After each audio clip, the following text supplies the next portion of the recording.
தற்போது கிடைத்திருக்கக்கூடிய அண்மை செய்தி, திருப்பூர் பாண்டியன் நகரில் நாட்டு வெடிகுண்டு வெடித்து உயிரிழந்தவர்களின் எண்ணிக்கை 3ஆக உயர்ந்துள்ளது. கோவில் திருவிழாவுக்காக சட்டவிரோதமாக வீட்டில் வைத்த வெடி தயாரித்த போது விபத்து ஏற்பட்டிருப்பதாக தகவல் வெளியாகியிருக்கிறது. பலி எண்ணிக்கை தற்போது 3ஆக உயர்ந்திருக்கிறது. கூடுதல் விவரங்களோடு இணைகிறார் செய்தியாளர் ரூபன். வணக்கம் ரூபன், விபத்து குறித்தான விவரங்கள் என்ன?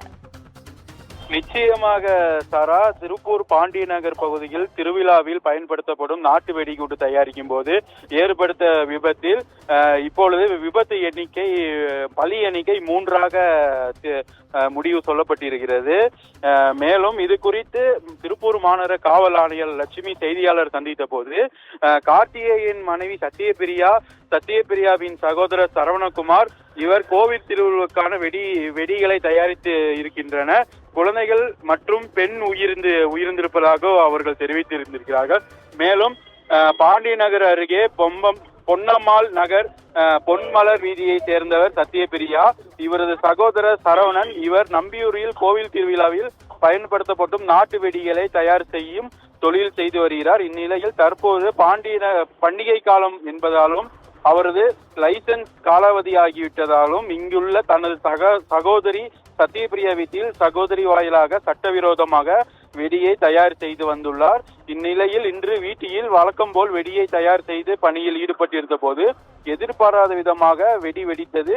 இதில் வெடியை தயாரிக்கும் பணியில் ஈடுபட்டிருந்ததாக கூறப்படும் சத்யபிரியா உடல் சிதறி சம்பவ இடத்திலே உயிரிழந்துள்ளது தெரிகிறது. மேலும் வெடியை தயாரிக்கும் பணியில் ஈடுபட்டிருந்த வீடும் எதிர்ப்புறமாக இருந்த லைன் குடியிருப்புகளும் 20க்கும் மேற்பட்ட வீடுகள் சேதமடைந்திருந்தது.